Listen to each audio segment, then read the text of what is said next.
Kia ora whānau, welcome to church this morning. We are so excited to have you here in our whare from the very comfort of yours, and one massive happy Father's Day shout out to all of our fathers out there. We see you, we notice you, and we so appreciate you and what you bring to our whānau, but we can also acknowledge that Father's Day can be a super hard time for some people, so we honor our spiritual fathers out there. You serve as fathers more than you ever know and impact so much and so many more people than you will ever know. So we thank you so much for the part that you do play within our whānau as we navigate this thing called life together. And we're in for a treat this morning, church, where we just have a few notices to get through. So let's do this. Our WBC Food Bank is still running as an essential service. We have amazing food bank volunteers. We see you and we thank you for what you do, who are packing food away and making food packages to love on people in our community. So if you have any extra food or want to do an extra shop, please bring your food to the book library in the downstairs car park of WBC if you would love to donate some food to help those in our community get by and get through as we as a church whānau get to love on them. Our friends at Coast Youth Community Trust have invited us to a challenge to do a lockdown dance battle. So if you and your whānau get together and film yourselves dancing for 10 to 20 seconds or as long as you want, we're going to collate that and put it into one big video and make it look so cool of our WBC whānau dancing. And here is an example right now. So they say, dance for me, dance for me, dance for me, oh, oh. I never seen anybody do the things you do before. They say, move for me, move for me, move for me, eh, eh. And when you're done, I'll make you do it all again. How fun does that look? If you need any help and tips and tricks on how to film or how to get your video to us, please get in touch with worship@wbc.org.nz and Naomi will help you with a step-by-step guide to get that video in so you can be a part of our awesome video. And one last thing from me, whānau, we smashed it with our Global Impact offering towards our WBC missionaries as well as leprosy mission with just under $21,000 raised. And this is just a reminder to change your references from Global Impact 21 and revert it back to your general giving reference you had prior to this awesome offering. Sit back, relax, let's pray, let's worship together, and let's praise our God, for He is good. This morning, I'm so excited for the worship and the word, so you should be as well. Thank you so much, church. With my whole heart, with my whole life, and with my innermost being, I bow in wonder and love of you, my holy God. Yahweh, you are my soul's celebration. How could I ever forget the miracles of kindness that you have done for me?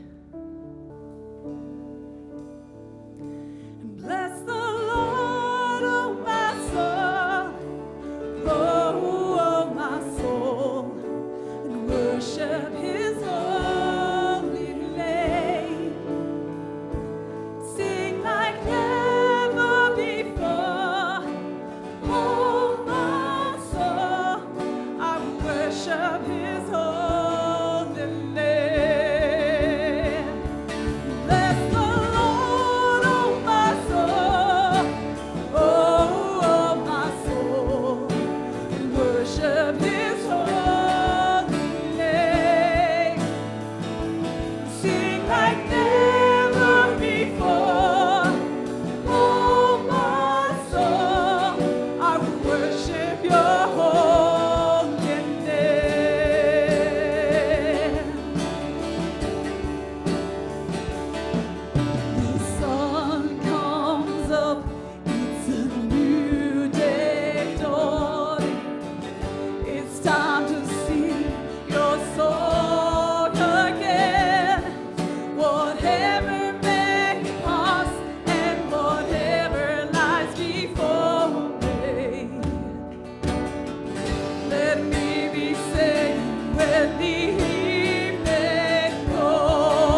God, we worship you, our living God. With all our hearts, with all our beings, we worship you and we allow our soul to celebrate your goodness and kindness to us.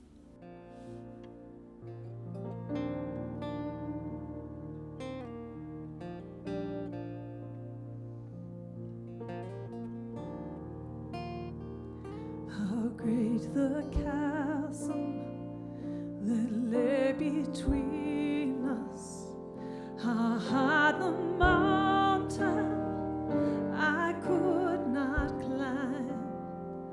In desperation, I turned to heaven and spoke your name into the night.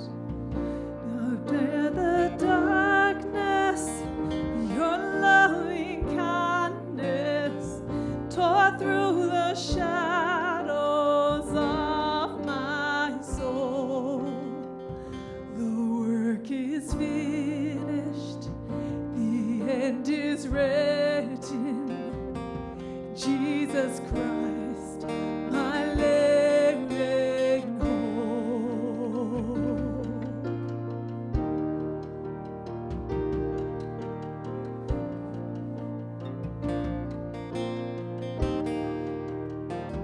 Who could imagine so great a mercy? What heart could fathom such boundless grace? The God of ages stepped down from glory to wear my sin and bear my shame. The cross has spoken, I am forgiven. The King of Kings calls me his own. Beautiful Savior, I'm yours forever. Jesus Christ, my living hope. Hallelujah, praise the one who set me free. Hallelujah, death has lost its grip on me. You have broken every chain. There's salvation in your name, Jesus Christ, my living hope. Hallelujah, praise the one who set me free. Hallelujah, death has lost its grip on me. You have broken every chain. There's salvation in your name, Jesus Christ, my living hope. Then came the morning that sealed the promise. Your buried body began to breathe out of the silence. The roaring lion declared the grave has no claim on me. Then came the morning that sealed the promise. Your buried body began to break out of the silence.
Kia ora, everyone, and welcome to Church Online at WBC.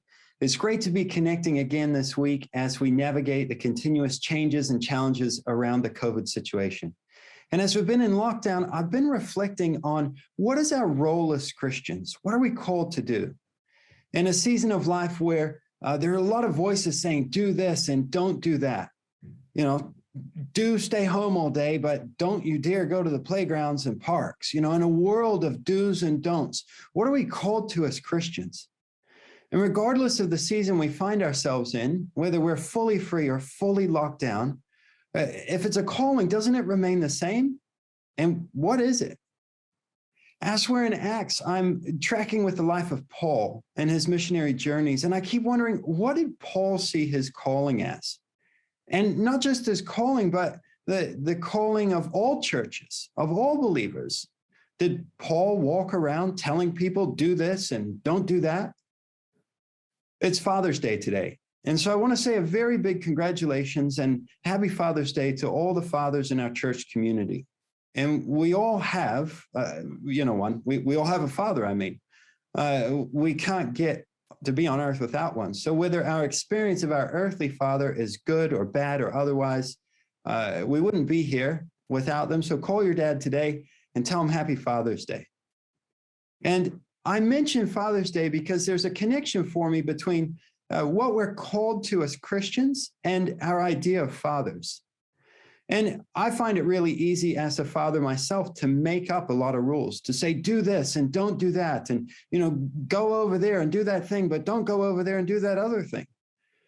And to answer that question of what we're called to, and looking at Paul's life, I don't see Paul the rule maker. I don't see him planting churches by saying, do this and don't do that. Instead, I see Paul bringing people on a lifelong journey with Jesus.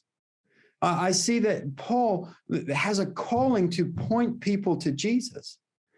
And then in the Gospel of John, Jesus himself repeatedly emphasizes, I and the Father am one. And again, if you have seen me, you have seen the Father. And what I see in Paul's life, and when I'm thinking in the context of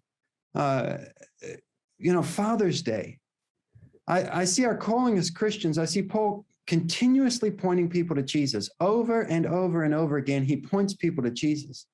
Almost all of his books, the letters that Paul wrote, start with Paul describing himself as an apostle of Jesus Christ, a herald of Jesus. He describes himself as a servant of Jesus. Again, there's this beautiful intimacy. And if we want to know what the Father is like, we just have to look at Jesus. And this example I see in the early church is an example of walking around, not setting up rules and saying, don't do this and definitely do that. Instead, it's an example of repeatedly, consistently, lovingly pointing people to Jesus. So our calling as Christians, no matter whether we're free or fully locked down, it's to look to Jesus and point people to Jesus. So this morning, I want to share a video clip with you. It's from a man named Floyd McClung, who passed away in May this year. And Floyd was an incredible lover of Jesus. And when I watch this clip, I can't help but picture the Apostle Paul. I imagine this is what Paul was like, lovingly pointing people to Jesus. So I want us to watch this clip where Floyd is giving a short introduction to a conference. And as we watch, be thinking, well, how do I point people to Jesus? How do I talk about Jesus? Maybe even, how do I see God the Father through Jesus? So enjoy. My daughter, who was about 9 years of age at the time, Misha was her name, looked at me one evening when we were doing story time, and she said, Daddy, what does God look like? And we lived in Amsterdam, Holland. We worked in the red light district. And my daughter had been really observing what was going on in the city around us and internalizing a lot of stuff. And she was on a very important spiritual journey, and she was at a really beautiful crossroads. And I thought, wow, how do I answer this question? What does God look like? So I took some time and I said, well, here's some things that God does not look like, sweetie. He does not look like an old, stern, grumpy grandfather. And she had a beautiful grandfather, my dad, who was loving and warm and kind. And I said, he looks like Grandpa does, but he's not grumpy. He's not stern. Some people think that God is like a grandfather who has a big stick and he has a big beard and he's looking over the balconies of heaven and he's looking for people having fun, and then he raps them on the knuckles and says, cut it out. And she smiled and she says, no, that's not like Grandpa. I said, no, that's not like what God's like. And I said, God's not like a judge who keeps track of everything and is measuring exactly every wrong thing we do and then is going to kind of hold it against us at the end of our life. I said, that's not what he looks like. And he's not like Santa Claus going around handing out presents, trying to bribe us to be good. I said, that's not what he looks like. But sweetie, this is what he looks like. He looks like Jesus. And I thought about that verse in John chapter 1, where John said, no man has seen the Father, but the only begotten Son of the Father, who's in the bosom of the Father, he has declared him to us. So I said, God looks like Jesus. He looks like Jesus when he was welcoming the little children to come to him. And he wasn't too busy. He wasn't too important. He wasn't too bothered by them.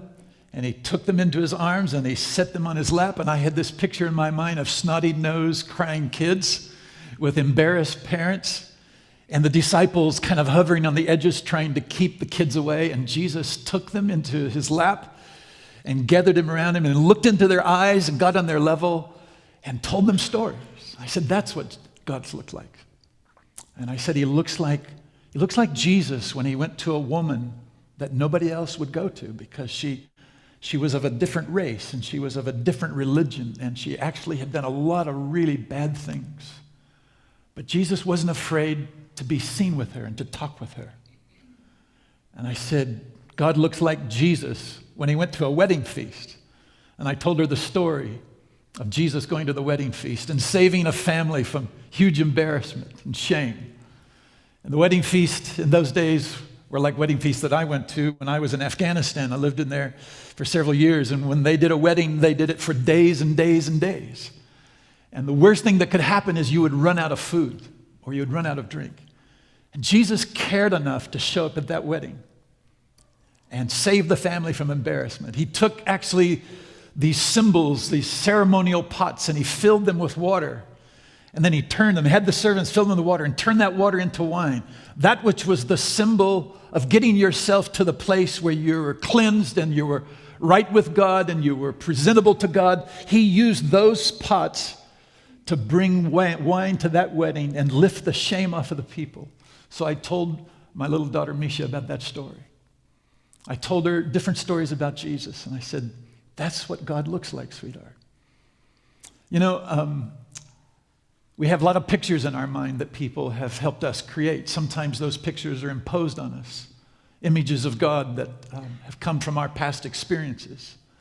I have my own images from my church days.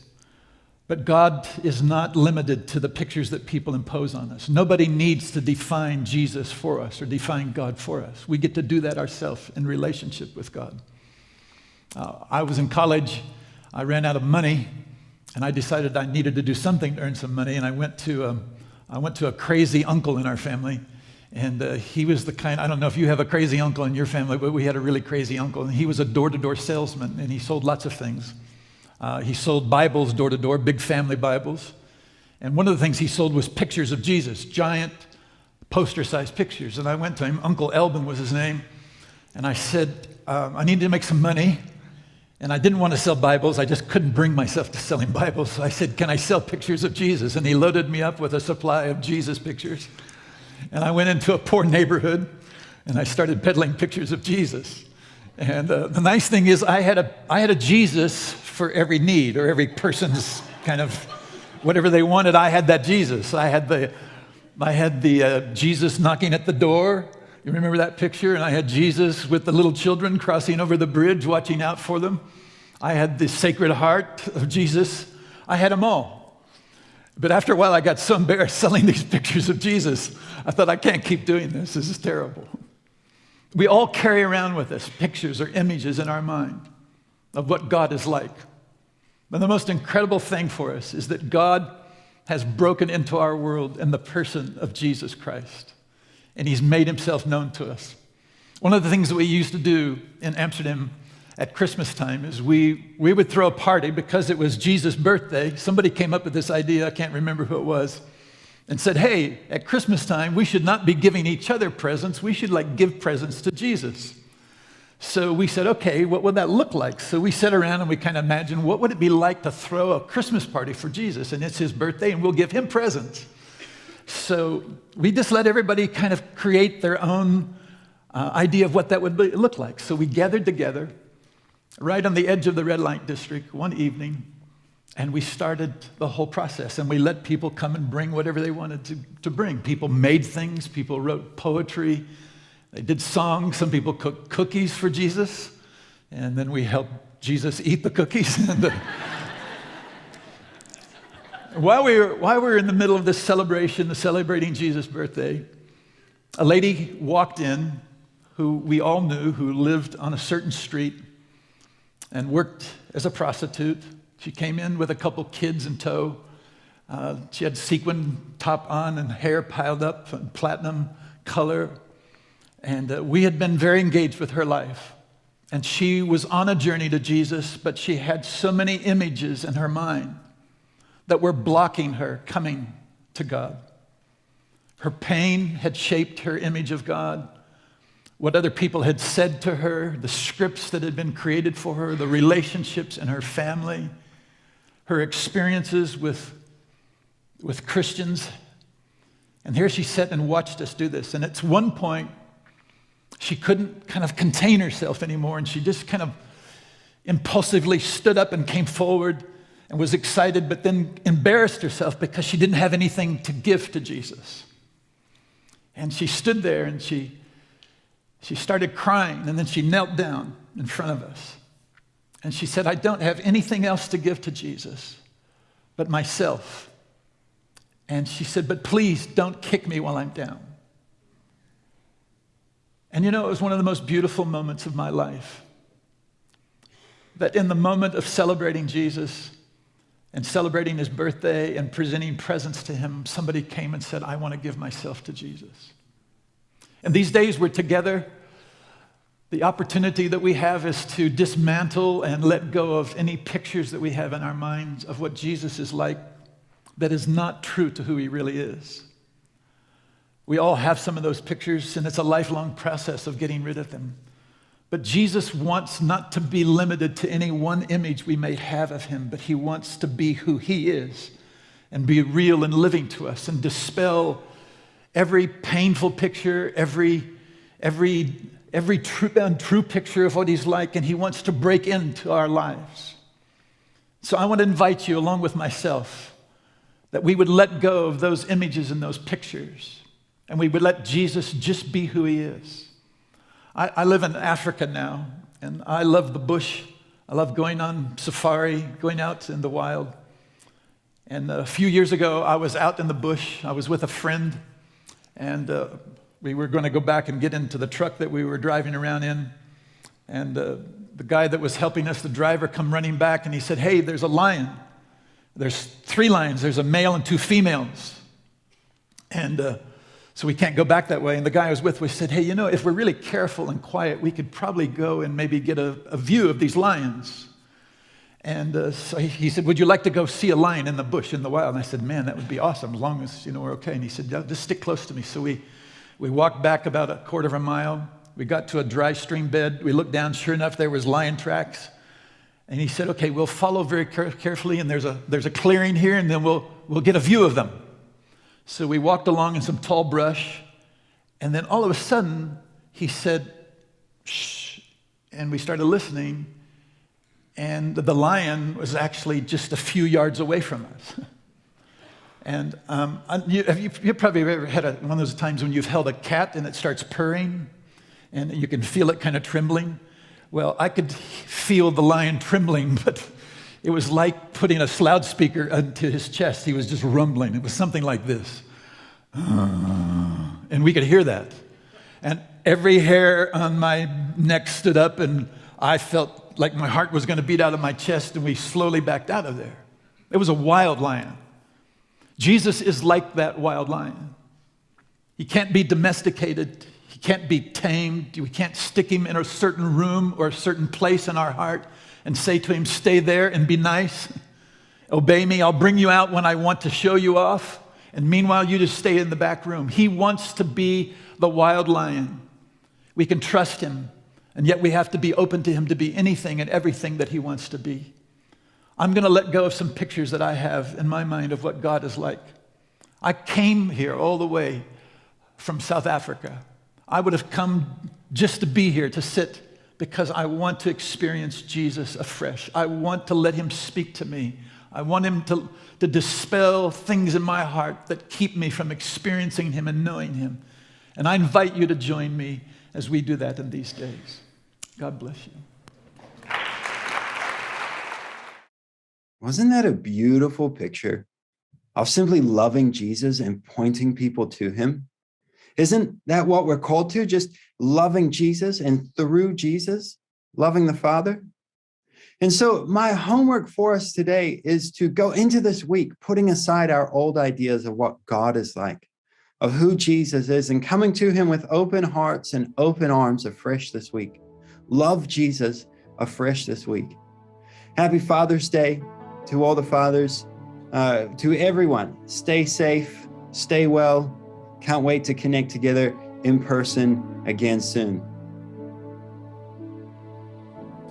Yeah, Jesus, in this moment, Father, we come and we place ourselves at your feet as children, realizing that so often, Lord, we bring baggage, we make things more complex than they need to be, and we can run around busying ourselves so much, Lord, and we know a lot about you, but God, in this moment we come back and we say, God, we just want to know you. As a friend knows a friend. Our God and our King, we come back to your feet. Lord, I pray for an outpouring of your love into our hearts again. That those that sit here wrestling with regret and unworthiness, Father, would have a fresh experience and a wave of your presence that would pour out your love again into their hearts. That they would be aware of your presence, aware of your deep encompassing love that would wash away the unworthy feelings, the regrets.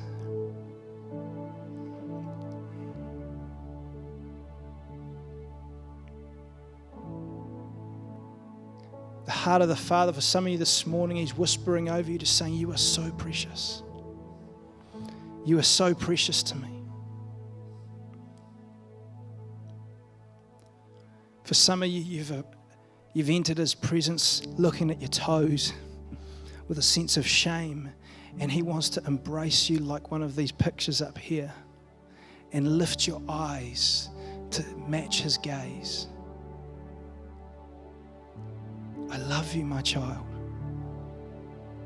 I love you, my child.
Take this moment here to be at your feet. We give it all to you, Lord, knowing your embrace is big enough to take all that we bring. God, your love, your goodness, your faithfulness, so great for us, it embraces it all, embraces us all. 'Cause you're a good, good Father. It's who you are, it's who you are, it's who you are, and I am loved by you. It's who you am, it's who I am, it's who I am. You're a good, good Father. It's who you are, it's who you are, it's who you are, and I'm loved by you. It's who I am, who I am, it's who I am.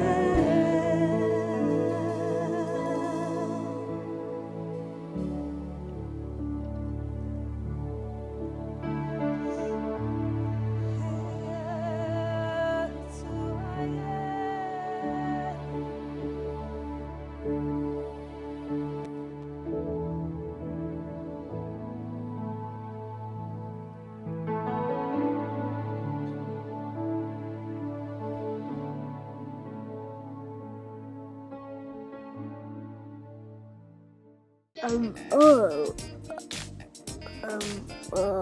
Momo, come here for bath time. He uses his middle finger and he's like, he's always adjusting his hair. Just.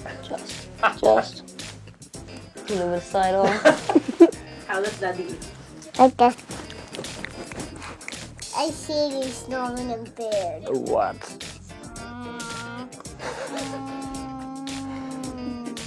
How does Daddy dance? Like that. Can you do an impression of your dad's driving?